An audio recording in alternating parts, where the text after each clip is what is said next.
Hello and welcome to Daily Politics, reaching you from Trust TV here in Abuja.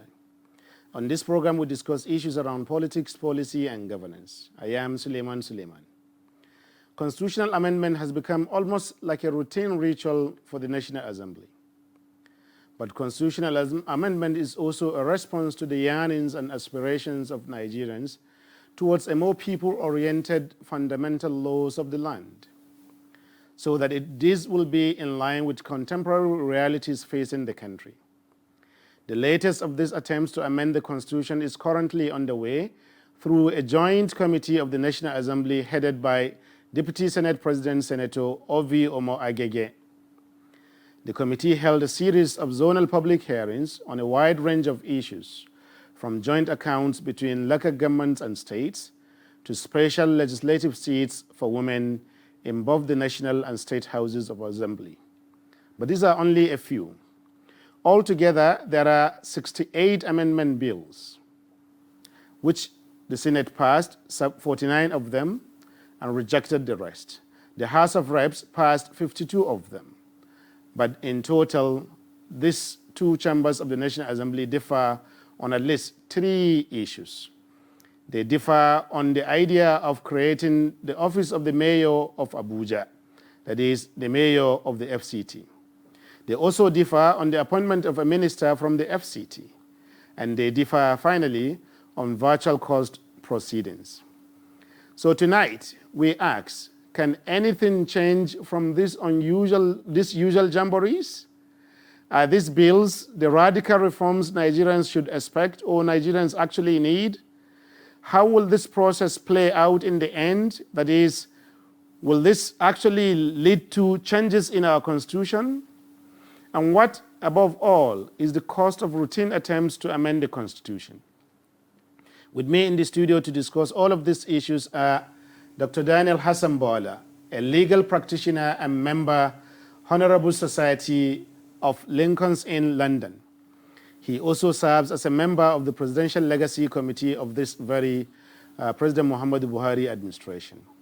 Also with me is Honorable Mansour Manu Soro, who is a member, House of Representatives representing Darazo Ganjua constituency in the 9th National Assembly. You are most welcome to Daily Politics, sir. Thank you for having me. Yeah, thank you. Also join us, I should say that Dr. Bola is joining us on Skype. You're also welcome, sir. Thank you. Thank you for having me. But before we proceed, we'll take just a minute of break, and when we return, we'll go right into it with all our important guests here to bring you analysis of what the constitutional amendment will actually look like to you and to me and to all Nigerians. Stay with us.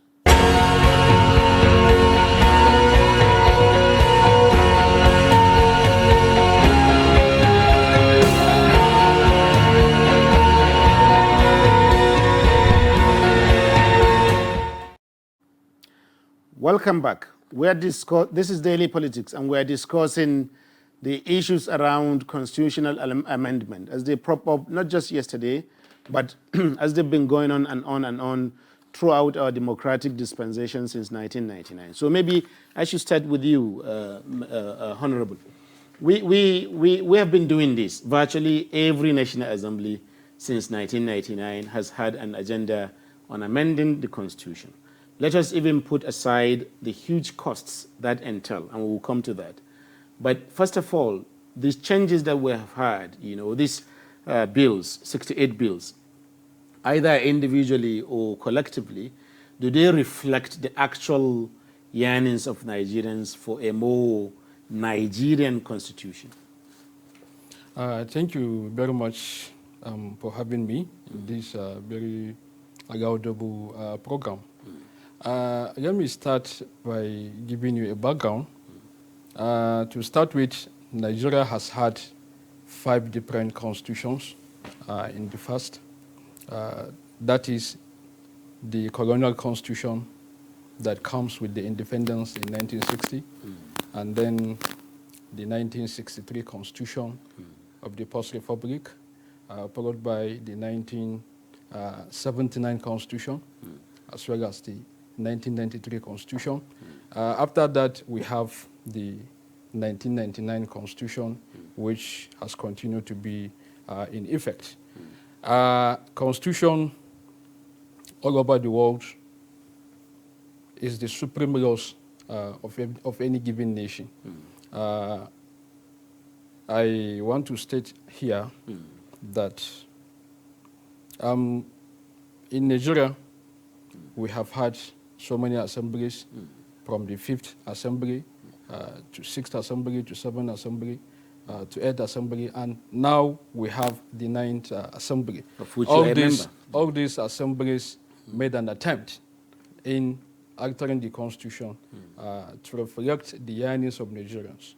I may say that the 5th Assembly, as well as the 7th Assembly, their own attempt were unproductive because at the end, the president declined an assent. But that of the 6th and 8th Assemblies were substantially productive because the president granted an assent. So this very exercise embarked upon by the 9th Assembly, to answer your question, yes, it has reflected the yearnings of Nigerians because by the provision of our laws in Nigeria, whenever a law is in the making, it is incumbent for the legislative arm, be it at the state or at the center, to conduct what is called public hearing, where the opinions of Nigerians are sought upon. When you look at this constitutional amendment, you understand that each and every Nigerian has a right to make a case, maybe by providing a private bill or by making a contact to one of his representatives, be it at the Senate chamber or at the House, for them, to do the needful by presenting his own opinion. So this is an, a comprehensive process involving, you understand, the whole strata of Nigerians. Everybody has a voice in this exercise. So whatever is in there, the total submission in aggregate is the total opinion of Nigerians. Thank you. So, Dr. Bola, can you hear me, sir? Yes, I can hear you. As a constitutional lawyer, part of the reasons why we've had this recurrent attempt to amend the Constitution is the idea that the 1999 Constitution itself was handed to us by the military. That is, it's not a constitution that we gave to ourselves. It was a constitution, some people say, imposed upon us by the military.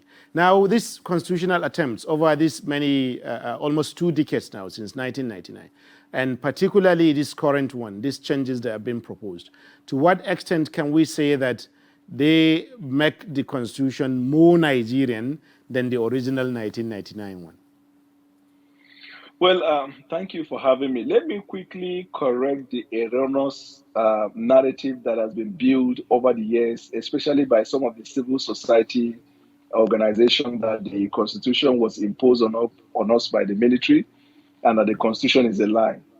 What they do not realize is that at the time, the 1999 Constitution, in fact, if you look at it successively, the military administration or the military cabinet did not sit down by themselves and drafted the Constitution.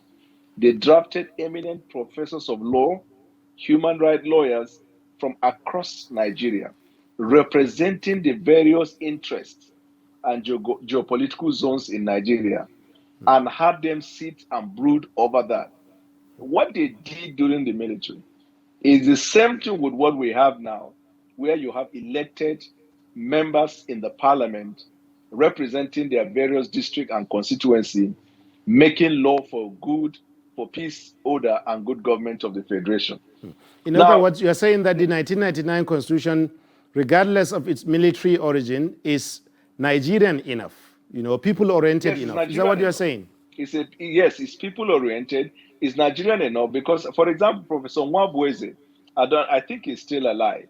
He was the chairman of the last constitution drafting committee that gave birth to the 1999 constitution. Professor Nwabueze has ever been a military man. Professor Nwabueze is a renowned constitutional lawyer from the eastern part of Nigeria. And so sometimes even the people from the eastern part of the country, you see, most of the people kicking and condemning the constitution are people from the southern part of the country. Sadly, the constitution was carefully drafted under the leadership of professors of law led by professors from the southern part of Nigeria. So people try to bring in sentiment to try to change the narrative. Yes, it is true that constitutional development over time changes because the constitution is meant to be flexible. With the changing times, you amend the constitution. So it's a good case to say that having come this far, we need to amend the constitution to reflect realities of the moment. That is a good argument. But to say that the constitution does not have the force of law because it was imposed on us by the military, when in the first place, the military never sat at any material time, is just that it was drafted during the military era. That is the only difference. Interesting. So, Honorable, but there are accusations. For example, in the newspapers today, some people were writing that the issues, the fundamental issues that should in fact be in a federal constitution such as ours, they are not being addressed by this constitutional amendment process. Issues such as state police, issues such as restructuring, issues such as, issues around revenue sharing, and so on. That these are the core fundamental issues that Nigerian federalism faces, but they are not addressed by this. And for that reason, the whole process is window dressing, more or less. I choose to differ with this submission made by a segment of Nigerians. I just mentioned the fact that this is an all-often process for each and every Nigerian to contribute his own opinion through the necessary windows. We all have representatives. Each and every given federal constituency in this country is represented. The same thing applies to the senatorial districts. Okay. So each and every Nigerian is represented at the center. So if somebody has, an opinion that he wants to be reflected in the constitutional amendment, what stops this person from approaching his own representative or his own senator? So I choose to disagree with this submission. Maybe if these very agitations that were not reflected in the constitutional amendment, maybe it is because the representatives, if at all, these agitators made their own representatives. Maybe it's because the National Assembly members feel that this thing is not required. The nation doesn't require. But as a politician and also as a member of the House of Representatives, representing a group of Nigerians, many of whom are listening and watching you even as we speak. So what do you think about these issues? Should they be part of the issues that we should be, because they are contentious issues that we have been trying to deal with throughout our history, our political history as a nation, restructuring particularly, state police, and so on. Shouldn't they be in the process of reviewing the constitution? Yeah, some of them may be. Okay. My advice to some of these agitators out there is for them to do the needful by making an approach to the relevant quarters. The window is still open. Okay. It is not yet closed. The House, on its part, considered first set of constitutional amendment bills, which shows that other provisions are still being worked upon. So if somebody still has, a draft that he wants to share with the National Assembly, he can still do so by getting the bill introduced, and at the end it will get to the Constitutional Committee. That's the Special Ad Hoc Committee on Constitutional Review. By the time that the committee, receive that bill, I believe the necessary attention will be given to it. Interesting. So, Dr. Bola, we're back to you again. All over the news, this is one of the major issues in the news in the country today. You know, virus bills that have been passed, virus bills that have been rejected. But it appears that this is just part of a continuing and ongoing process. We have not seen the end of this process, or maybe one leg of, you know, the process. So where does this process take us to now? You know, where do we go from here, from this passage or rejection of bills, various proposals by the National Assembly? Where do we go from here? How do we come to have a whole new constitution, starting from here? Well, any bill that is raised and voted for and voted down by the National Assembly cannot be reintroduced by the Ninth Assembly. Because as soon as the voting is done, the Ninth Assembly becomes functus officio in respect of that matter. They will have to come in the 10th Assembly. But those ones that have not been voted upon, there is opportunity for people to politic and lobby and see if they can get one or two to pass. In fact, it is hardly that anybody who has any bill now, he can introduce the bill and it will get to the process of voting, because the procedure is that when these bills are sponsored, they will be referred to the committee. The committee will have sittings. And in the case of this 1999 constitution, the ad hoc committee constituted consultant. Thankfully, I'm one of the consultants. For close to 1 year, we've been brooding on this. And it will even interest you to know, the entirety of the constitution drafting started from my office as advisor to Deputy President of the Senate on legal and constitutional matters. 10 bills were first sponsored by the DSP. Out of the 6 women bills that got dropped, 3 of them were drafted in my office. The indigenship for women, the minimum positioning, minimum appointed legislative position, seats for women, yes, and legislative seat as well. So we're looking at elective and then appointed position. But let me say something that Nigerian people fail to realize, and sometimes they cast aspersion on the members of the National Assembly. I have seen throughout this period of constitutional making how hardworking the lawmakers are. After brooding on several months, for several months on this matter, we have had series of sessions with them where, as consultants, we drew their attention to the legal implication of every bill that was referred to us to consult and advise. And they were very painstaking in that. They really devoted their time. But if I may ask, did you receive any memoranda from the public or from NGOs or from the agitators, like the Honorable Member said, about issues like state police, issues like restructuring, and these other issues that people feel are not sufficiently represented now? Did you receive any memoranda on these issues? When we call for memoranda, we received 200 at the Senate level. We received 259 memoranda. We have had even traditional leaders came to the National Assembly to personally submit the memoranda, I think inclusive of the Sultan of Sokoto, to tell you how serious the matter was. The state police was part of the issues that was canvassed. We have even recommended for state police. Restructuring, we have recommended. Unfortunately, for people who are advocates of restructuring, they are waiting for a day where restructuring will come in just one ball. They don't know that even creating the independence of the local government is a restructuring.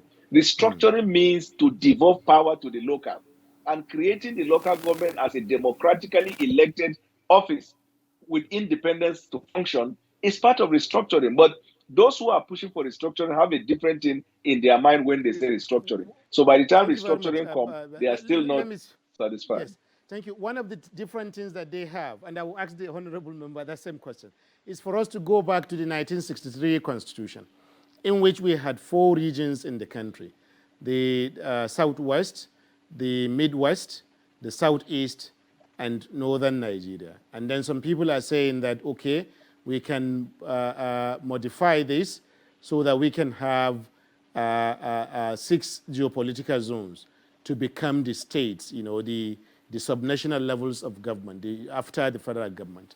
Weren't this discussed as memoranda in some of the memoranda you received? No, it was never. Some of the memoranda came like that, but it was not worthy of discussion because as lawyers, we have the discipline of law enough to know the limits of the National Assembly. There are things that this National Assembly cannot legislate on. For example, they don't have the power to legislate and change this constitution to go back to the 1963. If you want to change the constitution, it requires a referendum. So there is no need even considering the memoranda. But to Interesting. ask that a restructuring should take place in such a manner that the North and South consideration will now be balkanized into the six geopolitical zone, it is a perfect request because already, even in our electoral process and some of the things we do in the country, Nigeria sometimes is considered along geopolitical zones. So that those who are asking for the return to any constitution, 1963 or 79 or 53 or pre-63, these people are asking for a means by which a referendum. And if you're going to call for a referendum, it is not this National Assembly that will do. But permit me to say this before you go back to the honorable member. You Yes. see, those who are killing this idea that this constitution is illegal, it was imposed to us by the military, they have been advocating for us to use the 2014 Confab report, that all of the reports should be incorporated into the constitution. What they fail to realize is that all the members of the Confab committee at the time were not elected by their various constituencies. They were appointed by political By the people. president, And there yes. is no difference by the president. There is no difference between them and those that were appointed during the military era. By the The military. only legally Maybe the recognized difference body is that that can the change. president, maybe the difference is that the president was elected and the military were not. But it does not confer upon them the powers that the National Assembly have. There is nobody in this country that can make law other than the Senate and the House of Representatives. Nobody under the framework of this constitution. It is the National Assembly under Section 4 that is vested with the power of lawmaking in Nigeria. So you cannot bypass them. You cannot underrate them. If you don't like what they are doing, you can exercise power of recall and recall them, or as we're going into election, you will ensure they don't come back. But as long as they are there, whether you like their face or not, they are the ones recognized by law to make law for Nigeria. Interesting. Honorable, is seldom somebody outside of the political system speaks on behalf of the National Assembly like this, but No, it's interesting. He's part of us. He's working with the Okay, office so of the that's Senate all, President. that's all right. Now, one of the specific issues that were introduced and passed or rejected, maybe we can begin to look at some of this. One of them includes independence of the state assemblies, particularly that the autonomy that state assemblies should have. Now, what is the motivation for that, and more significantly, what is the politics behind that? Because this is not the first time that the National Assembly has passed that resolution, that proposal that the state assemblies should have autonomy, but it's never really passed. So how is this going to be different? So you see, constitutional amendment has its own processes. And of course, for every law that has been made, there has to be an implementation. Without an implementation, that law is just going to be a futility, an exercise in futility. So the processes are very known. Whenever a bill is initiated for constitutional review, of course, it will go. The initiation point is the National Assembly, but it will get to the state assemblies to secure ratification of 2/3 houses of assemblies. In the first, this very prohibition has gotten such a ratification, that is for the state houses of assemblies or for the state legislature as well as the judiciary to have their own financial independence. The same thing applies to this time around. We have granted them this prayer when it was tabled 2 days ago.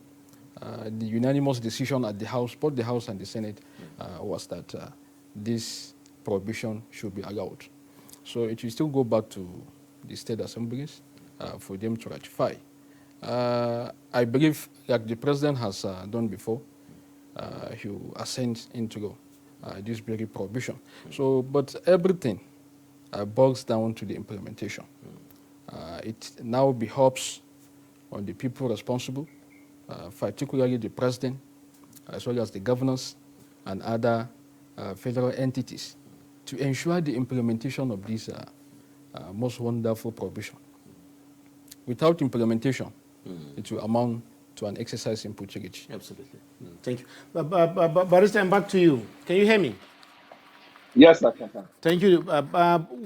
These provisions about autonomy for National Assembly, autonomy for local governments, autonomy for state judiciary, these have been long-standing issues, particularly since this President Muhammadu Buhari administration, because they are part of Executive Order, I think 10 and 9, one of which was disqualified recently by the Supreme Court.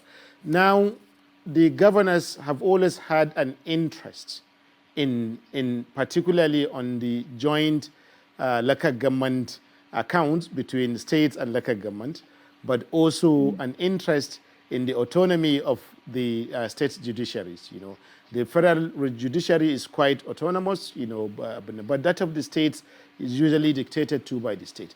What is the process that can help to bring this about now? Because most people in the media, in the civil society, see that as a lacuna in our democratic governance.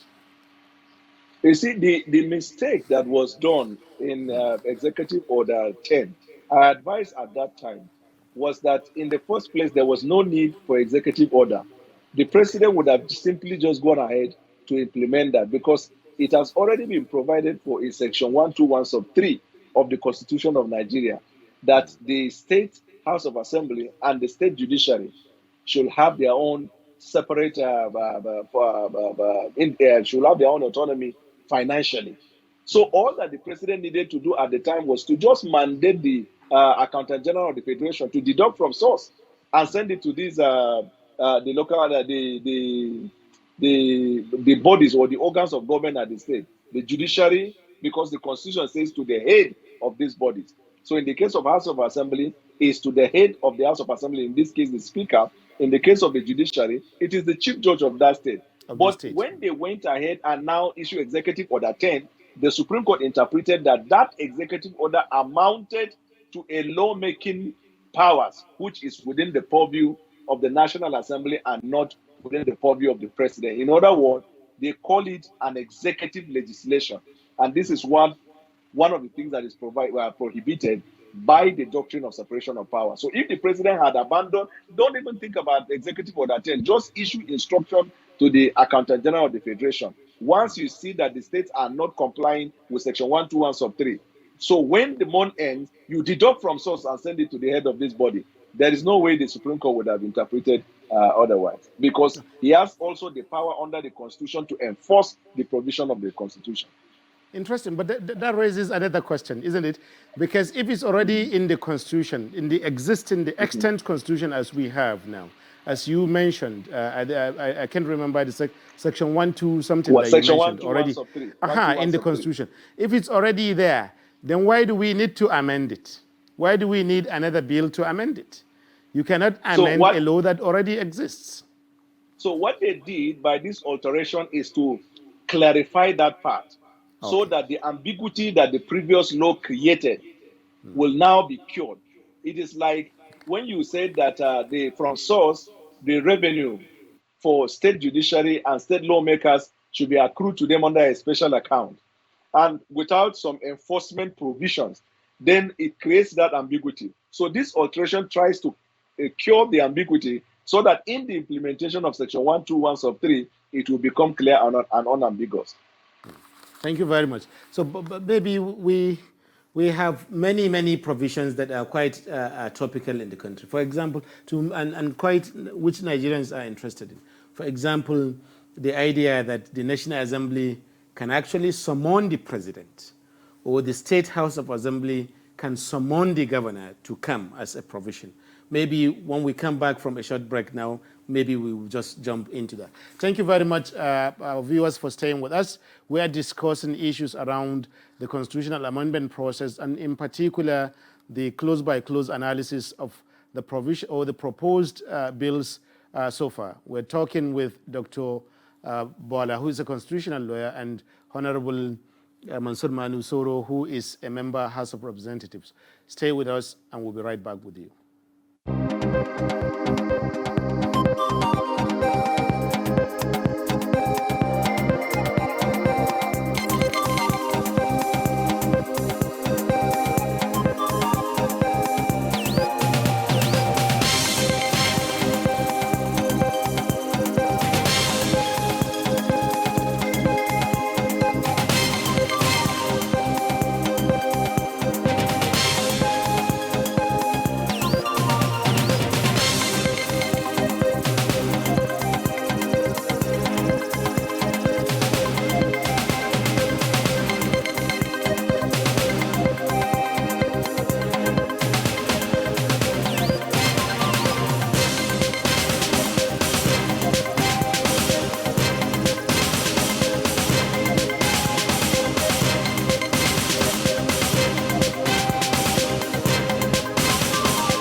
Hello and welcome back. This is Daily Politics on Trust TV, and we are discussing issues around the constitutional amendment. I have with me two people who are deeply involved in these issues. One of them is, of course, Honorable Mansur Manisuro. As we were saying while the break was on, why do you want to invite the president to the House, to summon the president? Because invite is even different from summon. Why would you want to summon the president? Why would you want the State House of Assemblies to have power to summon the governor? You see, in every given democracy, the legislature should have, absolute power to summon each and every given person in that very country. As it is now, the present provisions in the Constitution, Section 189, has given us the power to first, in the first instance, invite a person. You understand? In furtherance of an investigation or for the issue of clarification. And when that fails, we can go a bit by summoning that person. It is stated there in the Constitution. And when the summon fails too, we have the powers to issue a warrant of arrest. So I think this has to do with presidents have usually felt, even in the most advanced democracies, for example, in the United States, presidents seldom ever appear in the legislative chamber to ask questions, to answer questions directly. So where you have a situation where you issue summons to the president and he doesn't appear, and you have that warrant of arrest, are you going to order for the arrest of the president? And who is going to carry it out? For this very prohibition that was passed earlier this week, yes. We were very clear at what the prohibition entails. We didn't went further, to demand for a warrant of arrest. But in this very case, what the prohibition is stating is for the president to make an appearance before the legislature or a governor of a state to give what is called the state address, State of the Nation address, in the case of the federal government, or a State of the State address in the case of the state governments. And I don't see any wrong in doing that. Maybe we decided to do this in order, to clarify any doubt that was created. You may recall, yesterday, at the peak of the insecurity in the land, we invited the president to cause an appearance before the House to state the kind of efforts, you understand, the federal government is putting forward and he didn't to confront this issue of insecurity. Initially, he wanted to come, but some of the, the powers that be decided to advise him so to this do new otherwise. legislation So will this compel new legislation will compel, or will, rather, make things very clear remove all the ambiguities that may arise, because people will try to evade a kind of summon or a kind of invitation whenever it's issued by the legislature. But when it is constitutional and it is stated very clear that it is a must for a president or a governor to make appearance once in a year to state what he's doing, I don't see any wrong in doing that. Thank you. Let's ask a constitutional lawyer whether that is wrong. Dr. Bola, we can see many questions of constitutional law here. For example, the possibility that the president of a country would then be held in contempt of parliament for refusing to appear after being invited or summoned.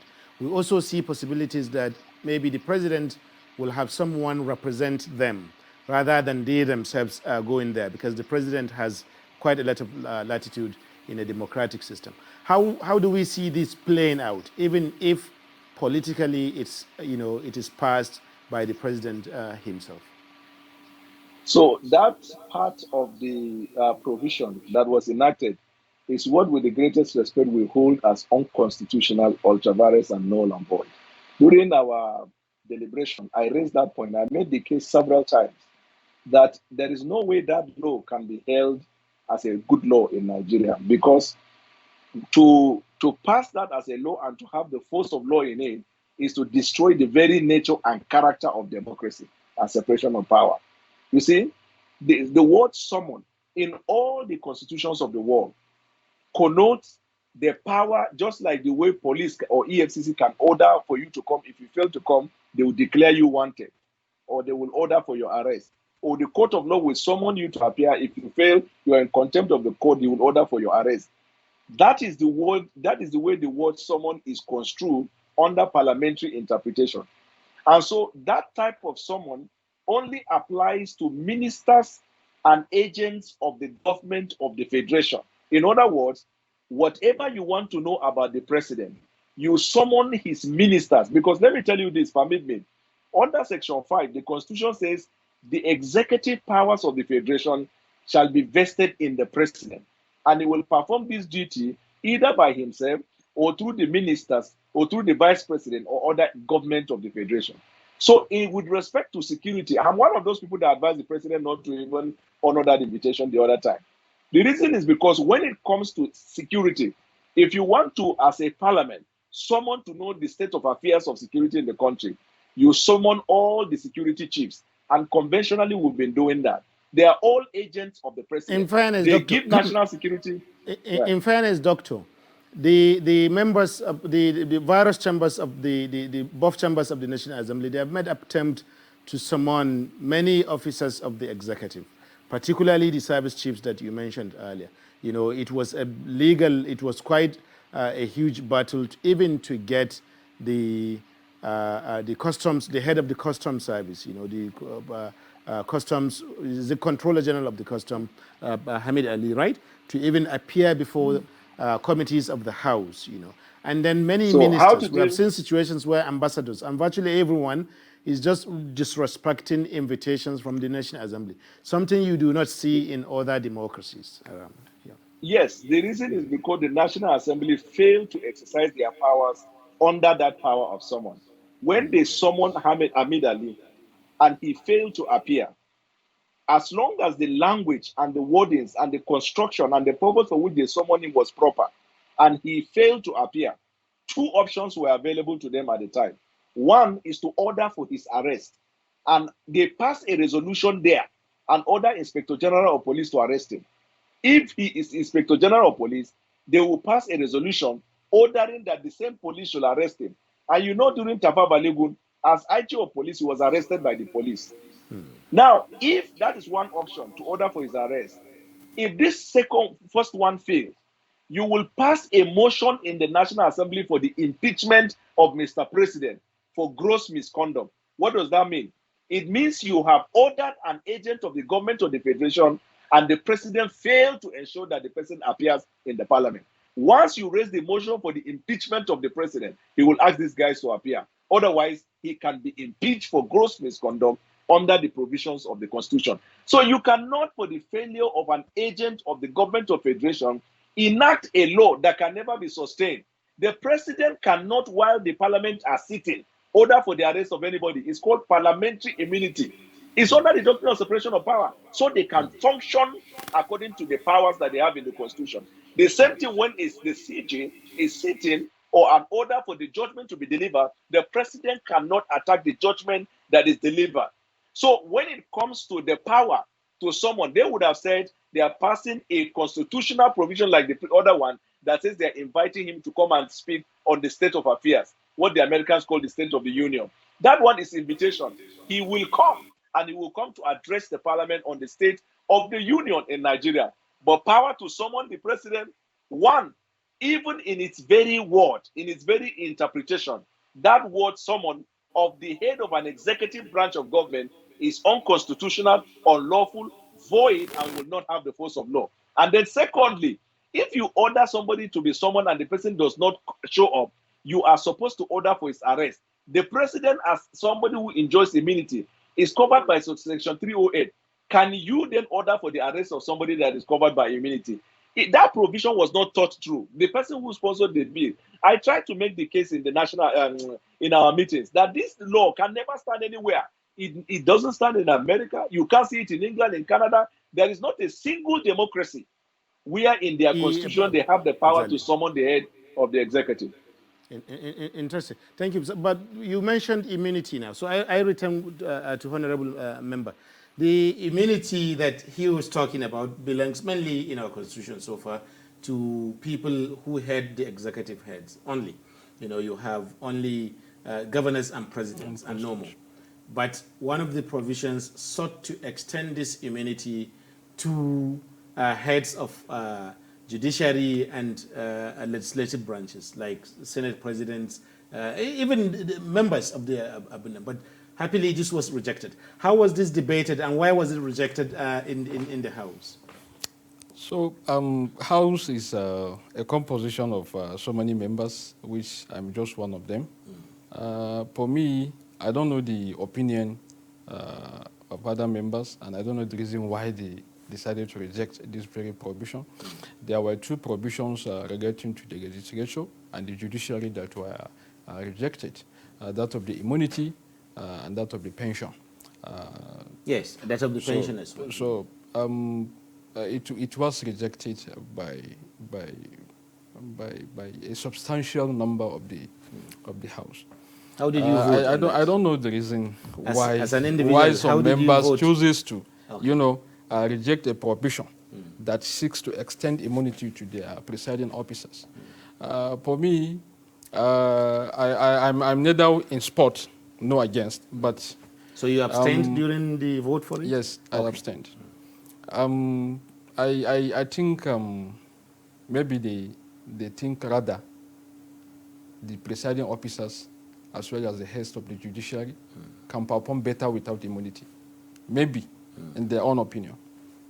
And I don't know why the drafters of this very provision, I don't know what they tend to put forward as their argument, to support their argument in extending this immunity, as well as the issue of pension to the presiding officers.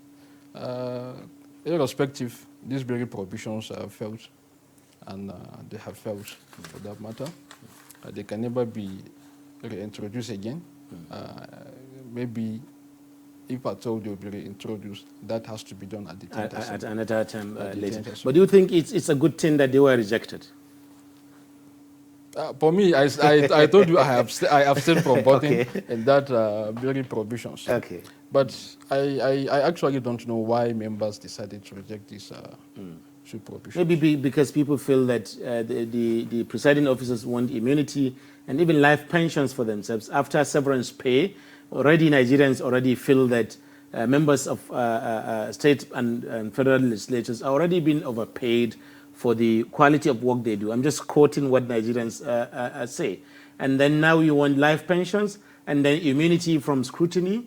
They feel that maybe that's too much. The argument being put by others is that if the heads of the executive arm of government at the center and at the states can enjoy it, why not the other two heads of government? Remember, we have three arms of government. So why not the other two? Maybe that is the argument. Is that right? And the argument, or some of the perceptions some Nigerians have about the National Assembly members that we are overpaid, we are this, we are that. I don't think they have been fair to us. Okay. They need to maybe understudy what is obtained in other democracies to make a comparison and then form their judgment. Thank you. So, Barrister, that comes, maybe there are, if you look at the overall provisions, there are quite a number of proposals, bills that you might think would not require to be included in a fundamental law of the land, in a constitution. The laws that, proposals that you would expect should be just a matter of course, that don't require being contained in the constitution. I'm talking about issues like virtual court proceedings, legislative bureaucracy, quite a number of issues around the timely dispensation of justice and so on. Do you need all of these things to be in a constitution? Shouldn't they? No. Okay. Go on. No, you don't need, there are some, you are very correct that there are some items that should not have found their way to the constitution, because the constitution is the ground norm, is the mother. Now, apart from the constitution, there are other extant laws. It is those extant laws that will then contain this provision that will consequently find its way in the rules of court. So, for example, with respect to election, which relates to administration of justice, there is Electoral Act. So all you do from the constitution is to provide a model provision. Then the Electoral Act will be more elaborate. And then the Electoral Act will give the power to INEC through their guidelines. Now, virtual court proceedings, there should be a model provision that permits the hearings of court. Then the civil procedural rules of the various courts, like almost all the courts in Nigeria have even adopted that into their various civil procedural rules, virtual court hearing. But again, like I said, those who sponsored those bills, they did that out of the abundance of their desire to see that we bring about change in Nigeria. It is a duty of the consultant to advise them that this shouldn't be in the constitution and this should be in other subsidiary legislation, which we did, but they insisted as our principle, so to speak. And you have no basis to doubt them, because our role as consultant is only to advise. They determine how it is done. But, ultimately, whatever they also determine will then fall into the hand of the Nigerian people. And in this case, thankfully, it was rejected. So again, it's not every provision that should be in the Constitution, I agree. Thank you. So one of the other issues, this one related specifically to governance, is that, the state legislatures, they want to share power in the economy, in the operation of the economy, with the federal government. Power, for example, to generate, transmit, and distribute electricity, power to build railway lines, power to do, the devolution bills within the Constitution. How viable are these for states that already depend on the federal government? I think some of these provisions are very viable. Okay. We have some of these states, that have the capacity to go into the development of railways, to also do something about the generation, transmission, and distribution of power. So these very provisions are very okay. I think they're in order, and we need to encourage the states. Too much has been concentrated on the center. And when there is too much concentration of everything in one place, of course, there are going to be an inefficiency. So we need to devolve some of these responsibilities to some of the states that think has the capacity, that they think have the capacity to venture into these things, to make an earning and to also provide the services. Thank you. So, Barrister, maybe we'll be finishing the program today with you. And we'll be asking you, Barrister, can you hear me? Yes, I can hear you. Okay, thank you. So what hope is there that some of these provisions, particularly those ones that Nigerians are kind of happy with, for example, the devolution powers, the the local government joint accounts, and so on, and so autonomy for all of this. What is the hope that they will see the light of the day at the end of this process? So the effort that was made in order to ensure that we had a seamless constitutional alteration process was this idea of joint session. The Senate had its own plenty bills, House had plenty bills. We had several joint sessions in which we harmonized them, we dropped them, we recouched them. And after that, the last meeting we had was with the Conference of Speakers. So, and this Conference of Speakers, they also came with their own addition and also expressed their reservation on some bills. So even at the meeting with Conference of Speakers, some bills were dropped, which never found its way into the voting at the plenary. And some of their suggestions also that did not go through all of the processes that we had found their way through the in the debate and the voting. Thankfully, the items that have survived in the National Assembly. Now, because we believe also that having had a meeting with Conference of Speakers and reach an understanding, when they go to the state, we'll be able to draw from the cooperation of the state houses of assembly to get the required vote as provided by law. However, there are governors that are yet to take a position on the matter, even though we have engaged them and they gave us the impression, no problem. So, for example, any bill that will seek to limit the power of a governor, by the time it gets to the state now, they will muzzle their state house of assembly to reject it. And I remember there was a time when autonomy was even created for the state house of assembly. When it got to the state, the governors intimidated them. They rejected the proposal and they for their own rejected good. them. Yeah, Right. so Thank you very much for for coming on the show, Honorable Mansour Mani Soro. It's been nice and wonderful having you on the show. Thank you also for coming on the show, Dr. Bola. It's really been nice to have your views and your constitutional insights today, particularly for our viewers. Thank you also, our viewers, for staying with us through this program. We hope you'll be here with us again when we bring you another edition of Daily Politics on Trust TV tomorrow. I am Suleiman Suleiman. Good night.